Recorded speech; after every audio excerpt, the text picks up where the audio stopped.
In this video, I'll guide you through how to create secondary navigation in Squarespace. Whether you're looking to declutter your main navigation or simply want to organize your content better, adding a secondary navigation can be a game changer for your site's usability. Let's dive into the process and get your site looking neat and professional. First things first, you want to start by adding your secondary pages to the not linked section. Now, you might be wondering why we do this. Well, the not linked section in Squarespace is a handy place to house pages that you don't necessarily want to appear in your main navigation. These could be administrative pages, business information, or any content that is essential but not necessarily front and center.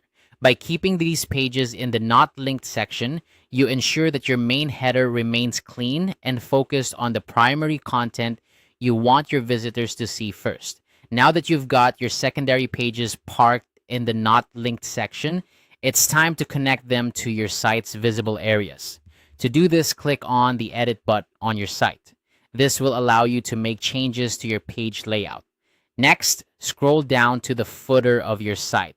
The footer is a great place for secondary navigation because it's out of the way of your main content, but still easily accessible for users who need it. Once you're in the footer area, it's time to add a text block or a menu block. If you want something simple and straightforward, a text block might be the way to go. You can list your secondary pages and hyperlink them directly within the text. This is a quick and easy way to provide additional links without too much fuss. Alternatively, if you're looking for something a bit more structured, consider using a menu block. A menu block allows you to create a drop-down or a list of linked pages, giving your footer a more polished look. This can be particularly useful if you have quite a few secondary pages to include, as it keeps everything organized and easy for your users to navigate. When you add these blocks, be sure to link them to your not linked pages. This step is crucial because it creates a clear secondary tier of navigation for your site. By doing this, you're not only enhancing the user experience, but also making your site easier to manage. Visitors who need to access those secondary pages can do so without having to sift through your main navigation, and you maintain a professional, uncluttered look. Remember, the key to effective web design is not just about aesthetics, but also about functionality.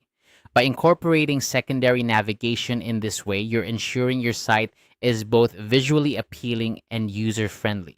And there you have it, a simple yet effective way to create secondary navigation in Squarespace. This process not only helps in organizing your site, but also supports a seamless user experience. Thank you for watching, and I hope this guide helps you make the most out of your Squarespace site. If you found this tutorial helpful, feel free to like and subscribe for more tips and tricks. Happy designing!